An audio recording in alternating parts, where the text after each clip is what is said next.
I'm really delighted to have with me in the studio today my dear friend and activist, Emma Mills. Hello Lucy, nice to be with you. So wonderful that you've been able to stop off in Joburg just for a few hours on your way to do some work in Botswana. So maybe you could tell us a little bit about that.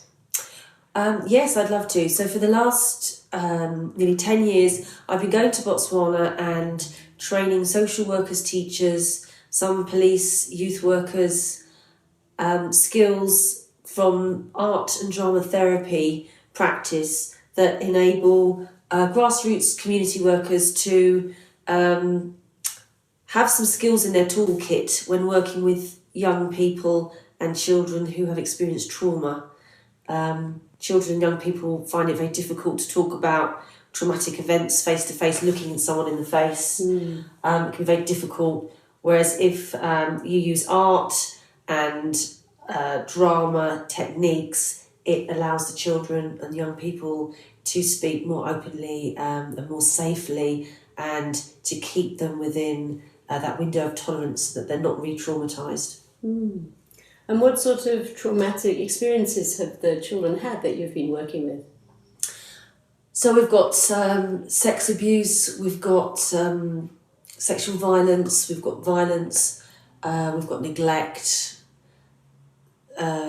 witnessing domestic violence, being forced or coerced into sex for financial gain or for food gain or for shelter gain for the families. When you take a population that you have in Botswana at the moment, you have to factor in that the AIDS epidemic wiped out a whole generation of caregivers and parents, and this is now the first generation of children that have been orphaned or have lost a parent who are now old enough to have their own children, and we're witnessing a lot of re-traumatisation, generational abuse and neglect. So there's a lot stacked up, unfortunately, in that community. And how is it for you as an activist when you're face to face with all this emotional difficulty? What sort of impact does it have on you? It can be very overwhelming. It can be very sad to listen to repeated stories of abuse, neglect, violence, and also listening to the wonderful workers who are working on the ground every day, day in, day out, with the children and young people, and then they themselves are exhausted and tired and feel hopeless and helpless. So you have to really have a goal to focus on and a presence of mind to keep that goal there at all times, so that you do the job that you've come out to do the training, to impart knowledge that you know works when working with children and young people, and just hoping you've passed on a set of skills that can be useful for those grassroots workers that have to do that job day in, day out. Well, that's a lot to hold. So you're holding the suffering of the children and also their caregivers at the same time. Yeah. And the organisations that support the caregivers or who are trying to make a small difference in what feels like a vast vat of neglect and abuse. So maybe let's just go back a little bit to the progress of your career and what has given you this deep love of going back to Botswana every year to provide support.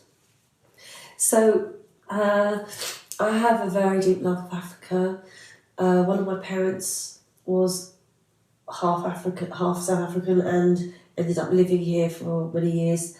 I myself worked as a teacher in Botswana for 10 years in a state school and loved every minute of it. I feel very connected. I have some very good friends, very dear friends, and I was always made to feel very welcome and warm. Felt very warm and encouraged by the friends that I made in Botswana, and I wanted to give something back when I returned to the UK to train as an art psychotherapist. And this activism streak has also been part of your personality, I think, probably for as long as you know. Can you talk a little bit about that? I think that from a young age I saw very clearly the haves and the have-nots, and those that suffer and those that don't, or those that have the power to change and who don't, or who need a nudge, or who need to be reminded of their responsibility of the power that they have. And yes, so from a young age, even at school, I belonged to political parties and campaigned and went on marches, and always was very vocal about my thoughts and views about what people should do to make communities safer and for children's and women's lives better, especially. Okay, so that's been a clear point of focus, and obviously it also took you into the teaching profession as well. Yes. Well, I started off as an artist, and because I felt that artists did have a voice to offer from the fringes of society, and often artists' voices are sort of left field, out of the box. We have a way of showing and telling things visually, which gives another perspective of how the world is seen. And I really enjoyed my art studies. I then also really enjoyed travelling, and often travelled to countries that were developing, not like the country that I came from, England. And I always found that very fascinating, and decided to teach so that I could travel but also do something useful whilst travelling. And I know in the last few years you've taken up some contemplative practices, yoga and mindfulness practices, and I just wonder how you've felt that they affect you, or what impact have they made on your life and your activism work? They have had a massive impact on my life. I started yoga in my late 20s, really just to help me get through pregnancy. I was pregnant with my first child, but became quite addicted to it. It's peacefulness, it's stretching, it's connectivity with the earth and the universe and everything in between, and something very old and wonderful and trusted about the moves that ground you. And I think my work can be quite, as you said earlier, I have to contain a lot. I have to contain a lot of other people's emotions. I have to provide a safe space for them so they feel safe enough to talk. And that takes a lot of energy and grounding. And yoga gives me that energy. It replenishes that back into my body. And then in the last 10 years, with your help actually, Lucy, I've started meditating. And again, it helps me to stay grounded and focused. It clears out the rubbish in my head and helps me to clear out the negativity every morning, and gives me my hope and my focus for the day, so that I can really try my best to do and to deliver to the highest level possible for that day. Obviously we have good days and bad days, but the thread that runs through, I try and meditate every day, and I try and do yoga at least twice a week, and that thread through my life helps me to keep grounded and to do the work that I do. So there's two words that really come out strongly for me. The one is the focus, and the other is that sense of being grounded. So those two seem to be things which have really developed for you within your own activism, have developed for you within your own style of activism. Yes, to do the work that I do, I work with lots of community projects. I work in a refuge in Britain for women fleeing domestic violence with their children. I run a community art therapy project for my local council in Southend, in quite a deprived area. I do this international work with Botswana. I lecture at some universities in the UK. And all of that needs for me to be focused. The practical art therapy work requires me to be very grounded and contained, and to have an overseeing capacity, and I can't do that unless I'm focused and grounded. So it sounds like you support a lot of community projects. Can you talk a little bit about that? Yes, so I work for Women's Aid, which runs a large refuge in Basildon and a large refuge in Thurrock, which are both areas of deprivation in the UK, with above average unemployment, drug use, domestic violence.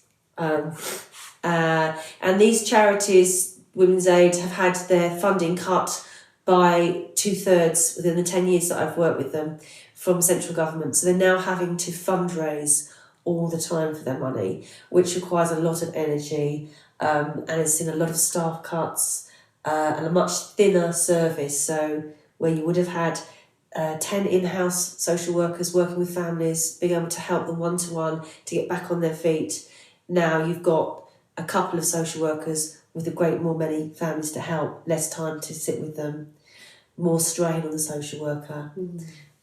So there's been a thinning out, and at the same time within the organisations there's this desperation to fundraise. So the energy has changed in charities in the UK in the last 5 years. So you're still dealing with all the emotional intensity of the clients, but now with this extra layer of a survival instinct, just having to keep the money coming in to keep the projects going. To keep the money coming in, to keep running it ethically, even though you may be short-staffed. But you see things slip, you see standards slip, you see mistakes happening, you see that impacting on the families and the children, and it's heartbreaking. So that's another reason why you personally have to stay grounded and focused, and that you have to have a clear head to be able to do the best that you can, and to help these charities and organisations with their fights for money and staffing. So I've been able to do that through meditation. I find that you get answers to problems coming to you, don't you, when you meditate, or suddenly things start to pop into your head. So I've been able to liaise with universities and get students to work in these charities. So the students are free, they don't cost anything, but they offer that extra personnel support.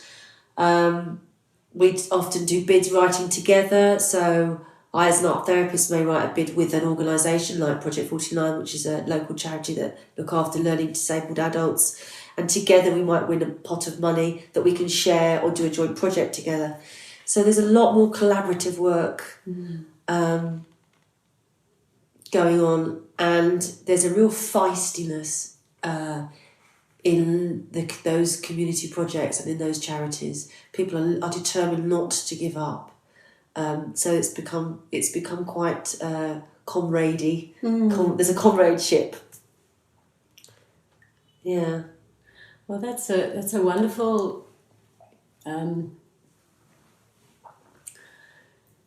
That sounds like a very important vein that we can explore in terms of the benefits of meditation. That it's almost as if your brain comes up against a block, you have no idea how to get around it, but by sitting within a stillness and allowing the sort of superficial thoughts just to flow past, then a wisdom voice arises, a creative voice seems to arise, which helps you find a way to navigate.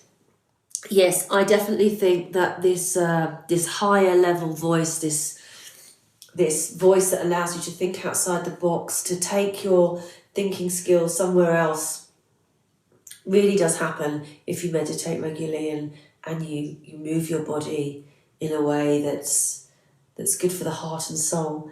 I don't know where it happens, but I trust in the universe, whatever that is, in the stillness and the quiet and the wisdom of all our ancestors and the wisdom of the universe that's out there.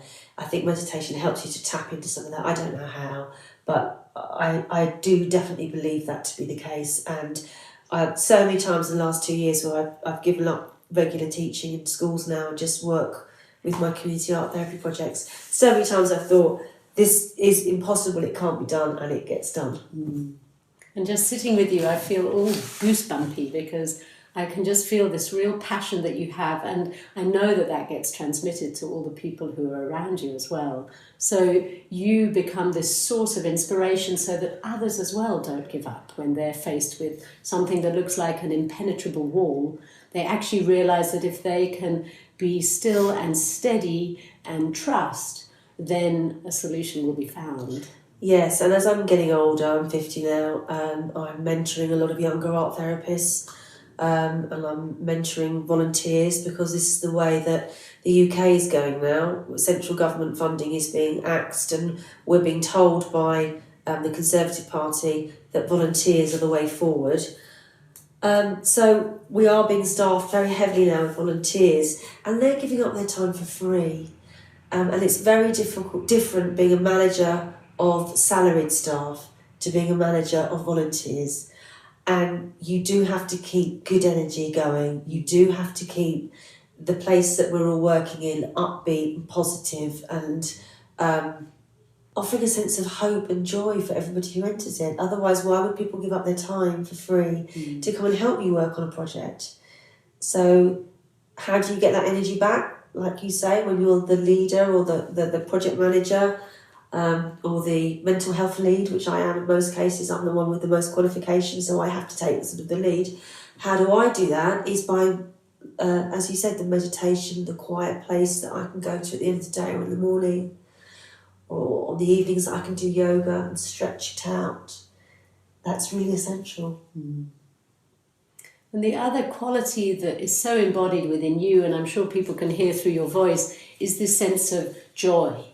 There's a real passion, there's a commitment, but there's also this absolute love for the work you do and the people that you can help. Maybe you could talk to us a little bit about the importance of reconnecting with joy on a regular basis. I gave up a 25-year career in teaching. I'd done very well. I managed a senior management team, but there was no joy. I found it very difficult to get the joy.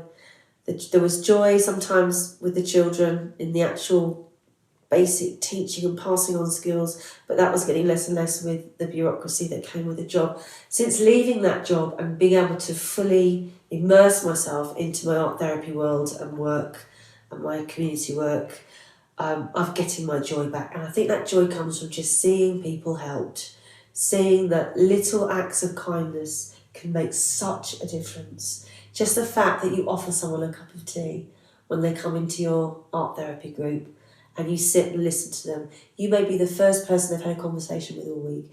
That cup of tea may be the first thing that someone has given them without anything attached to it. And that person's heart is already lifted doubly just by doing that one act of kindness. And you see that all the time in the community projects that I do. And you know it works. And when you know it works, it gives you a sense of joy. It's like finding a magic recipe. Being kind and helping others to get back on their feet helps your soul, helps you, keeps the joy going. And it's kind of like a no-brainer. But, you know, we live in a real world, and we can hear some horrible things, and we can see some horrible things, and we can have our governments doing very scary things to us. So we still need to remind ourselves of that joy and to be able to see it. Not be too cluttered that we can't see it. Not be so unfocused that we can't see the bigger picture of what we're trying to do. So the other thing that's coming to me listening to you is how we go moment by moment, how we replenish ourselves day by day, but also to take that activism into a bigger scale. So are there ways that you or organisations that you're associated with are pushing back against the government cuts? Are there ways that people can get empowered in terms of working at that level, the sort of national level? So I am a member of several professional bodies within my mental health capacity as a worker, and all of the professional bodies that I belong to have been crying out to the government for many years about how this shortage of funding in our mental health services are impacting on the population of the UK. And fortunately at the moment we've got some quite celebrity type supporters, including Prince William, and so what I've been doing, I suppose, is trying to feed into that. It was National Mental Health Week a couple of weeks ago. I managed to get the local paper to write about our project, and to tell people that read the local paper that we're there, that we're free. Please come along. You can volunteer. You can come along, and so using awareness days to let people know what you're doing, We've had marches in town because they want to close down an accidental emergency. So there's local protests, there's national protests that we can take part in. The BBC are coming to interview me in September because they've heard about our community projects. So it's going to be, again, I suppose it's word of mouth, getting out there what you do, and just to keep protesting against cuts and reminding people of how necessary we are, that a good mental health service is so important. And I suppose the more publicity you get and the more people recognise the importance of the work you do, the stronger platform you have for taking part in an advocacy role, or actually informing governments or informing funding bodies about the importance of what you do. Yes, it's hard as a professional with a professional qualification, which I can't jeopardise because I need that to practice. To also be, it's difficult how you make your political steps so that you maintain your professionalism, but you also make sure that the governments or successive governments hear your voice as a professional and listen to you when you say, we are in crisis, please, please, please do something, help us. When that voice is constantly ignored, it becomes very difficult. But you have to be boundaried because you are bounded by certain ethical work commitments and professional working commitments and ethicacies. You have to stay within those roles. But I think you're right. It's about us together having a voice, mental health professionals together having a voice, and saying to the government, you need to do something. I can tell you the statistics of just how badly the mental health side of the NHS has been underfunded over the last 5 years. It's quite horrific. It's something like 60% of all admissions into the NHS are mental health related, and yet they cut 70% of the mental health budget over the last 2 years. And it just doesn't. So what's going to happen to all those people that are having a crisis, are having a meltdown, that the man who can't go to work anymore because he's having massive anxiety attacks, who's going to pay the mortgage? Are him and his wife and his kids are going to be homeless? Who's going to pick the bill up for that?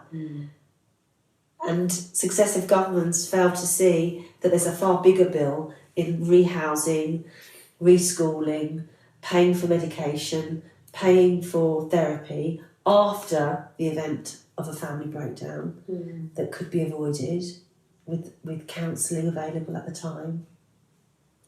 Yeah, it's a very difficult role that you find yourself in between these two bodies.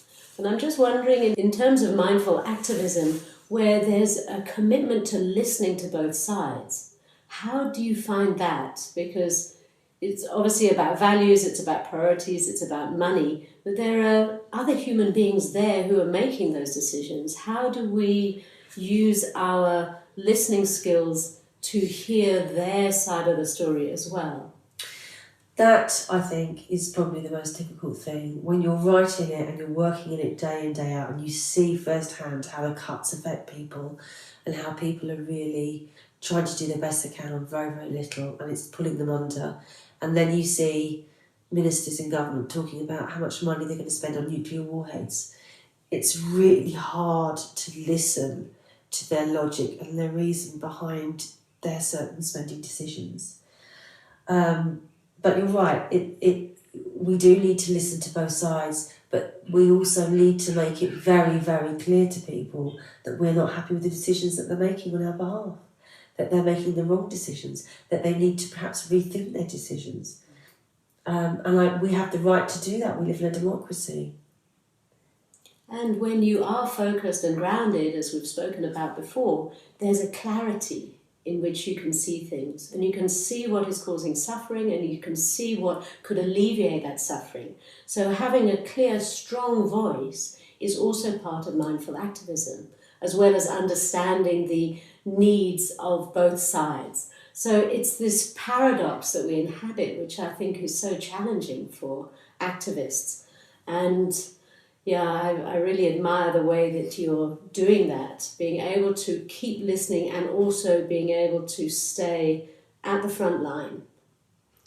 Yes, and I think I'm quite it's astonished at how quickly we get into the press. I don't really court it.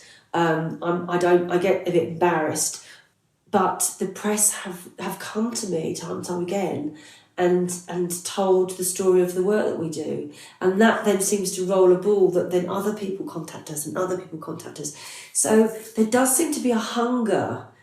There does seem to be a hunger in the public for good news stories, or stories that show that on very little money you can run something really successfully, or you can empower people by giving them volunteering opportunities.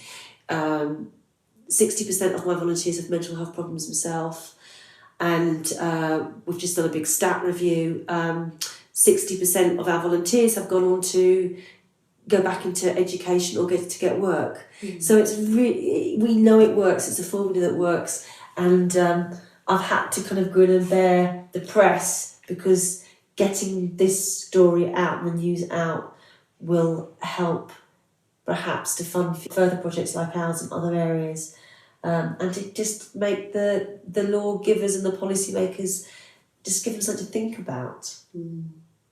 Is there any final closing remark that you could maybe say, Emma, for someone who's in a similar position to you and feels overwhelmed and exhausted? What would you advise, or how could you inspire them to keep going? I would say take care of yourself. Make sure that you look after yourself, that you have some form of practice where you can unwind, where you can declutter your mind, where you can strengthen your body and soul. And surround yourselves with people with good hearts. Always work with kindness. And trust in the universe, or whatever other great spirit is out there looking after us, because I really do find that being hopeful and joyous, staying kind and grounded, surrounding yourself with good people, there's always a solution there. It will come. Well, Emma, it's been such an absolute joy to speak to you, and I really hope, the passion that I hear in your voice and that I know as you as a friend and a colleague, if other people hear you speak, and if this can have a global reach, our interview, then we never know the sort of magical connections that might unfold from here. So thank you so much for being here, for stopping in on this short trip through Johannesburg, and I really can't wait to see you again very soon. Thank you so much, Lucy. Thank you.